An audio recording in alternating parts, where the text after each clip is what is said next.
Today we are going to see dynamic programming for sequence alignment. When you see dynamic programming, it's of two types. The first one is global sequence alignment using Needleman-Wunsch algorithm, and the second one is local sequence alignment using Smith-Waterman algorithm. And here in dynamic programming, that is to this global programming, we are going to see today. The entire program will be done in three different stages.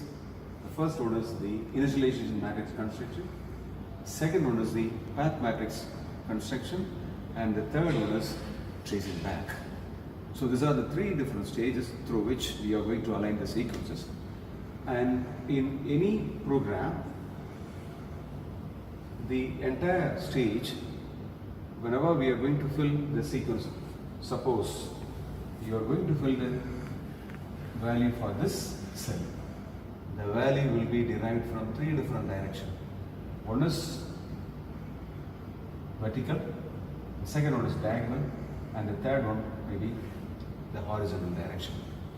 It is I minus one direction, or j minus one direction, or the diagonal that stands for I minus 1 comma j minus 1 direction. This is the diagonal direction. And here, this is the formula for calculating the values for each and every cell. F of I comma j is equal to maximum of any one of this direction. This first one stands for the diagonal, and this is for the horizontal, and this is for the vertical. These are the three different directions. Let us see how we are going to fill the initialization matrix. Initialization matrix, and in which we have to write down the first sequence like this, and the second sequence must be written like this, and we have to fill the cells with the value. That value will be from this Blossom 50 matrix. This is a standard matrix.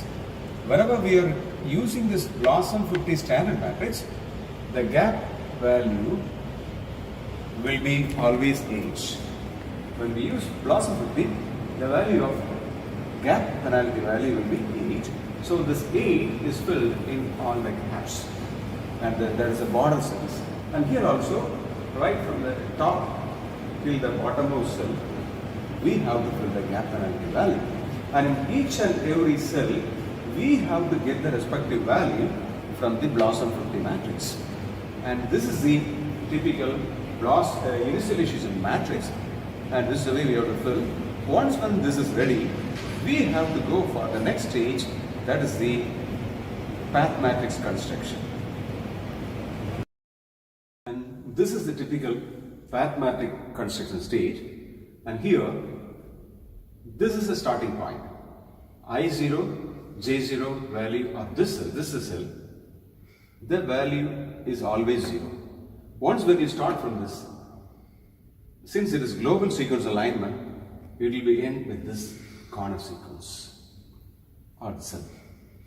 And here, when we see this boundary layer, since the gap penalty value is 8, if we move up, that is a vertical move, there is no value, so we can't get anything from this side. And this side, that is the diagonal side, here also it is impossible because nothing is available here. So we cannot get any value from this side. And the only possibility is the vertical move. So here already 0 is there, 0, minus 8, that is the gap value, we are getting minus 8. And come to this cell, again the only possibility is horizontal move. Here the value is already minus 8, and the gap value minus 8, we are getting minus 16 like this, minus 24, 32 like this it goes. And this side, when we fill the boundary value for this, that is top to bottom of the leftmost column, again the I0, J0 value is 0, and here the only possibility is from vertical move. And here the diagonal is impossible since there is no value here. and this side also, that is horizontal also, no value.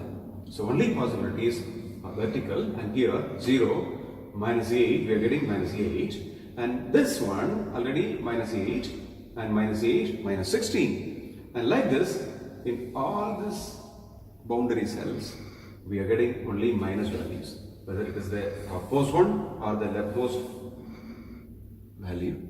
Boundary values are always minus, that is a negative value. And when we come to this, here all the three directions we can get the value. When we move up, minus 8,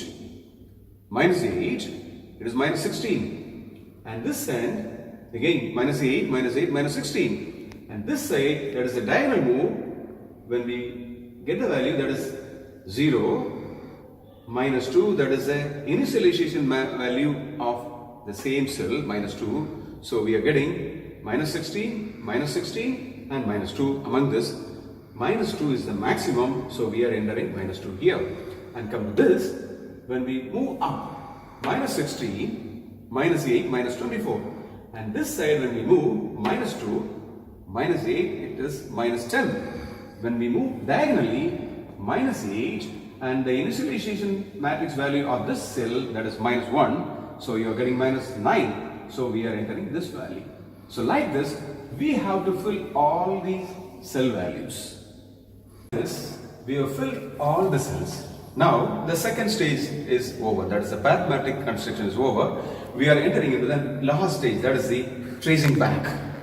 As I said earlier, the tracing back will start from this corner and it will end up with this corner, right? And here, once when you see, we have to carefully see the arrow is moving up or horizontally or diagonally. So based on the move, we have to enter into the next cell.